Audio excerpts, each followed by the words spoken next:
Okay, parang sirang plaka na pero uulit-ulitin ko po sa inyo hanggat merong mga taong hindi pa ganun nauunawaan, hindi po ako nagagalit, hindi po ako nakukulitan. Although sabi ko nga po parang sirang CD na o plaka. Pero alam po ba ninyo kung si Jesus po nandito at marami rin makulit, hindi rin nauunawaan, uulit-ulitin din niya. Kasi that's love for them to understand what really is the meaning of the tribulation. Unang-una, ang Great Tribulation po o ang tribulation kay Great Tribulation, basta yung buong 7 weeks na yan po ay para sa Israel, para po sa mga Jews, para po sa mga Hudyo. Actually, may gagawin po akong video mamaya. So, unahin ko na po ito. Dahil hanggat hindi po ito napapaliwanag mabuti, marami po mag-aangkin ng mga nakalagay sa Mateo 24, Matthew 24. Kristiyano ka, then iisipin mo sa iyo yun. Hindi po sa iyo yun. Kristiyano ka. That's for the Jews. Okay? Jesus is the author also of that Matthew 24 na yan. Kasi, yun po ay timeline ng mga Hudyo. Yung 7 taon na yon. Sapagkat yung katapos-tapusan niya, no? Sa Mount of Olives. Kasi sa Mount of Olives po huling tumapak si Jesus bago pumanik ng langit. Tandaan nyo?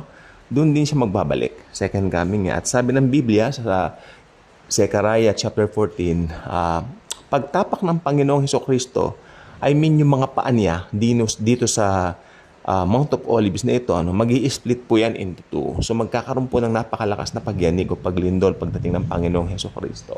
Pagtapak niya. Alam niyo kung bakit? Kasi doon po sa rapture, nakasuspend lang si Jesus sa air. Sapagkat hihintayin lang niya tayo, kukunin lang niya tayo. Pero yung second coming niya, tatapak na po yung paa niya sa lupa. Ito po yung first time na pagtapak ng paa niya after 2,000 years dito sa lupa.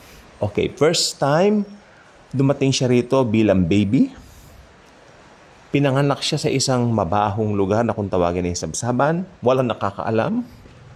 Okay? Actually, alam niyo po bang kwento ng unang Pasko? Ayon sa mga Bible scholars, kasi may nakalagay po sa Bible, at binalot ni Maria ang kaniyang anak na sanggol. Siyempre, sanggol. Alam nga namang sanggol. At ibinalot niya ang kaniyang anak. Isipin niyong mabuti, bakit si Maria ang magbabalot ng sanggol niya? Isipin niyo nga po yan. Hindi ba siya po yung nanganak? Dapat yung nagpaanak, yun ang magbabalot dun sa sanggol, dun sa bata. At sabi ng Biblia, at inihiga ni Maria ang kanyang anak sa sabsaban. Kasi ang sabi ng mga magagaling na theologians, at ako naniniwala po ako dito, pagdating daw nila dun sa place, kasi kumatok na silang lahat malapit na naman ang Pasko, excited na naman tayo. Kumatok sila sa mga, June na po kumatok sila sa mga pintuan ng mga hotel during that time dahil meron pong pagpapatala, utos ni Julius Caesar nung mga panahon na yan, nung Caesar, Pero ang nangyari po kasi, wala na silang matuluyan. Pero kagampan na si Maria, buntis. Okay.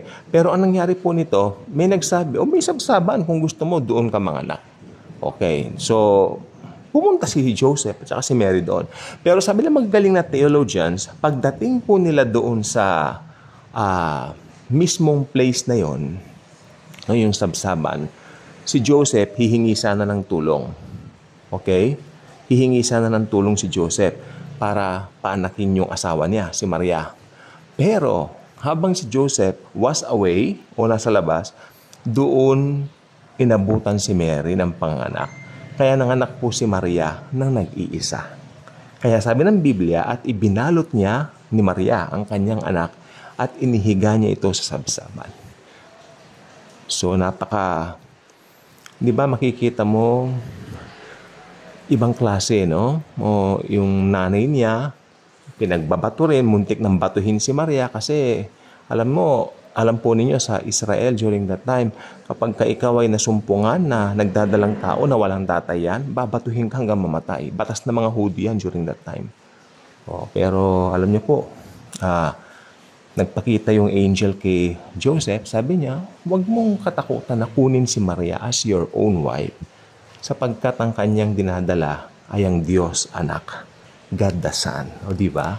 At isang malaking karangalan kay Joseph ngayon na pakasalan si Mary. Okay? Tandaan niyo po, sa Israel po during that time, nirereto lang kasi ang mga, hindi magjowa parang nirereto sila sa isa't isa. Parang gano'n ang kanilang kustumbre. Okay, so, yeah. Pero siguro nagkakagustuhan din, whatever. Pero gano'n po ang kaugalian ng mga Hudyo noong ancient times. Okay, so right after that, yun na nga, pagdating nila doon sa sabsaban, si Joseph hihingi ng tulong, doon inabutan yung babae, si Maria. Nanganak po siya. Masalimuot po, no? Yung pagdating ni Jesus na una. Kalain mo, mag-isa lang siyang pinanganak ng nanay niya. Si Maria, teenager lang si Maria. Maraming scholars nagsasabi, she was just 16 years old when this happened. So, napakabata. Tapos nanganak mag-isa. At yung baby niya, siyempre bata pa rin siya, wala siyang alam sa, di ba, sa pag-aalaga ng sanggol. Biglang inilagay na lang niya sa sabsaban. So, ganun po. Ang pagdating ng Panginoong Jesucristo, masalimuot, hindi kaaya-aya yung panahon, hindi kaaya-aya yung I believe, no? Parang it's something na parang hindi komportable, parang ganon. 'Di ba? So, in secret, dumating siya. Pagdating ni Joseph, nanganak ka na pala. Ganon. Ganon po. Ayun po sabi ng mga maraming Bible scholars, and I believe that. Pero sa kanyang second coming, makinig po kayong mabuti. Sa kanyang second coming. Second coming po ang sinasabi ko rito, hindi po rapture. Sapagkat sa rapture, nakasuspend lang si Jesus dyan sa air. Hinihintay tayo. Actually, yan na pong hinihintay natin na event na susunod. Anytime now, pwede mamaya na. Ha? Di ba? Imminent. Pag imminent, wala pong mga palatandaan na ibinigay sa rapture. Basta mangyayari lang po. Okay, sa rapture, ni-rapture tayo, kinuha tayo ni Jesus sa langit. Diba? Pero sa kanyang second coming, ito na, sa kanyang muling pagbabalik, makikita siya lang lahat ng mata. Very glorious. Very glorious. Alam niyo yung kantang Joy to the World? Hindi ba? Sabi nila pamasko yun. Pero hindi po. Yung Joy to the World, yan po ang second coming. Joy to the world, the Lord has come. Let earth receive her King. Di ba? Sa second coming yan. Doon po tatapak siya. Tignan niyo to ha. Nung umpisa, pinanganak siya ng nag-iisa ni Maria. Inihiga lang siya sa sabsaban. Parang very weak, di ba? Parang napakahina. Pero sa kanyang muling pagbabalik, pagtapak niya sa Mount of Olives, mag-i-split yung Mount of Olives dahil makapangyarihang Diyos yan. Pinakita niya na ang kapangyarihan niya bilang Diyos. Amen? At yung original gate ng Eastern Gate, okay, mabubuksan ngayon yon. Nasa ilalim po yon. Doon dadaan si Jesus. Kasama po tayo. At maghahari tayo sa Jerusalem ng 1,000 years. Buong kapayapaan sa buong kalupaan. Di ba? Peace on earth. Yan po yun. Peace on earth, nakalagay ng Pasko, pero hindi. Ang peace on earth, 1,000 years yan. Sa paghahari ni Jesus. Amen? Ganun po yan sa kanyang second coming. At sa kanya pong second coming, ang mga Hudyo ay tatanggap na sa kanya bilang kanilang Mesias. Kasi nireject nila si Jesus for a long period of time. Okay? Kaya yung Great Tribulation na yan, para po yan sa mga Hudyo. Design ni Jesus yan para sa mga Jews, para sa mga Hudyo na mga kababayan niya. Tandaan nyo, Hudyo si Jesucristo. Pero ang rapture, dinesign ni Jesus sa kanyang church, sa atin. Tayo po yun ang kanyang bride. Okay? So, yun lang po gusto ko sabihin. Kasi excited po kung sa next vlog na gagawin ko. It's something about sa pang-araw-araw nating buhay.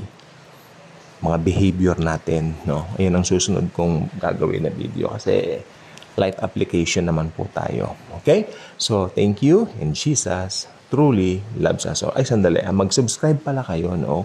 Kung hindi pa kayo subscriber. Sapagkat napakahalaga po nito, pag nag-subscribe po kayo, pakiclick ang notification bell, then YouTube itself will notify you whenever there are some videos like this para at least mas madali ninyo itong ma-share. Maganda po pag i-share nyo ito. Malaking kapakinabangan doon sa mga pwedeng makapakinig pa nito. Sapagkat ang mga ganitong klaseng vlogs ay hindi ordinaryong vlogs na nakikita nyo rito sa YouTube.